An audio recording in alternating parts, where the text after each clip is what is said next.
सब राजमाता के कार्यकाल में सब कुछ हो रहा है और आगे भी होगा, पर जीतेगी बीजेपी और महारानी फिर से यहाँ से विजय हुई। 3 दशकों से राजनीति के नक्शे पर बीजेपी की चमक देवास में फीकी नहीं पड़ी है। आज की इस रिपोर्ट में हम जानेंगे कि आखिरकार देवास का इतिहास क्या है और इस बार मध्य प्रदेश में होने वाले विधानसभा चुनाव में यहाँ की जनता का क्या है मन। मैं राधा बुकुत्रा स्वागत करती हूँ आपका अमर उजाला मध्य प्रदेश छत्तीसगढ़ में।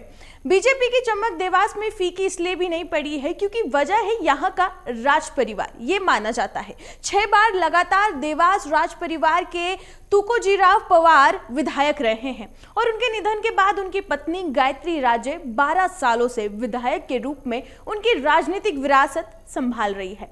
राज परिवार के प्रति जनता का इमोशनल अटैचमेंट बीजेपी के लिए विधानसभा चुनाव में तुरुप का इक्का साबित होता है और कांग्रेस के पास इसका कोई तोड़ नहीं है। इस बार कांग्रेस ने टिकट तय करने से पहले दिमाग लगाया और जातिगत समीकरणों के हिसाब से खाती समाज के प्रदीप चौधरी को उम्मीदवार बनाया। प्रदीप के पिता रतनलाल चौधरी भी तुकोजीराव पवार के सामने चुनाव लड़ चुके हैं। वे जीत तो नहीं पाए थे, लेकिन पवार की लीड तब 10,000 वोटों में सिमट गई थी। वो पवार की सबसे कम अंतर की जीत थी। कांग्रेस के रणनीतिकारों ने हार के कम अंतर को अंडरलाइन कर प्रदीप चौधरी के नाम पर उंगली रखी क्योंकि ग्रामीण क्षेत्रों में खाती समाज का तगड़ा वोट बैंक है।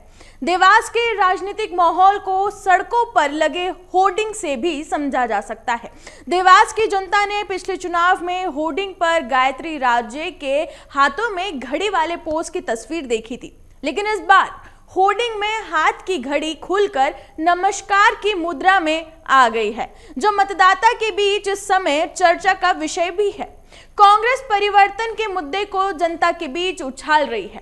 उसका फोकस खासकर ग्रामीण क्षेत्रों में है, लेकिन देवास में दोनों पार्टियों के अलावा पैलेस का परंपरागत वोट बैंक भी है, जिससे बीजेपी अपनी ताकत मानती है। कांग्रेस शहरी वोट बैंक में अपना वोट शेयर बढ़ाना चाहता है। कांग्रेस का टिकट पाने वाले प्रदीप चौधरी ने कोरोना काल में लोगों की मदद कर शहरी हिस्से में अपनी राजनीतिक जमीन तैयार की है और वे उन कामों को चुनाव में भुगाने की कोशिश भी कर रहे हैं। आइए आपको एमपी के देवास में ले जाते हैं, जो चामुंडा मां की टेकरी से प्रसिद्ध है। इस ग्राउंड रिपोर्ट में जानेंगे देवास की जनता का आखिरकार क्या है मन, चुनाव के बारे में उनका क्या कुछ कहना है। देखिए हमारे अमर उजाला संवाददाता अभिषेक चेंडके की ग्राउंड रिपोर्ट। माँ चामुंडा की नगरी देवास अपने आप में एक अलग पहचान रखता है। यह नगरी कुमार गंधर्व के नाम से भी मशहूर है और यहाँ पर एक राज परिवार लगातार सत्ता में बना हुआ है। इस बार भी बीजेपी ने गायत्री राजे पवार को टिकट दिया है और कांग्रेस से चौधरी यहाँ पर मैदान में है।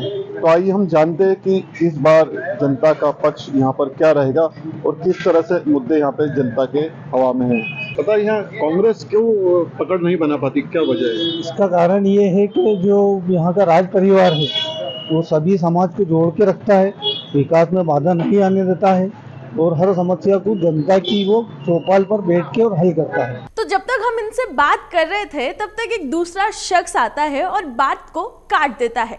वो आगे कहता है कि विकास के काम तो हुए हैं, लेकिन चौड़ी सड़क पर फ्लाईओवर की क्या जरूरत थी। सुनिए उन्होंने क्या कहा।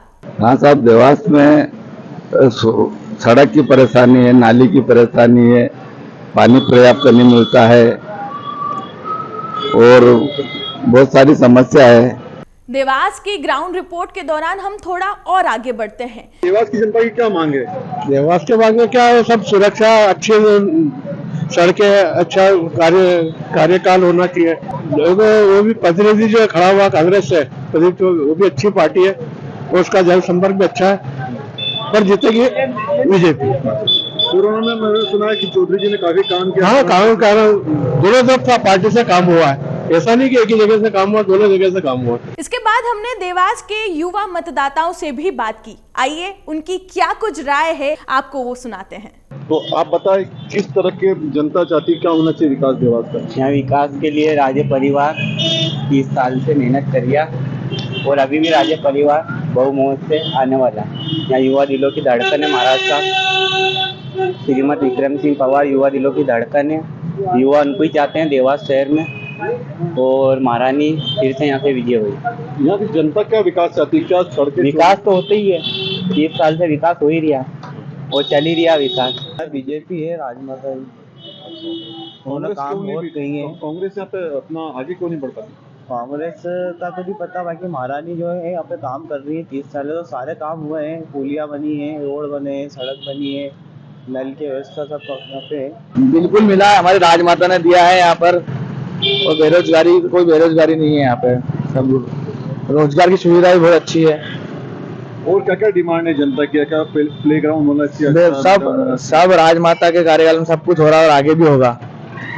आप पता है कि यहाँ पे क्या जनता की मांग है? क्या होना चाहिए? जनता की तो भारतीय जनता पार्टी की मांग है। राजमाता का व्यवस्थित मामला है, वो राजमाता विजय होगी यहाँ से, भारी बहुमत से विजय होगी राजमाता।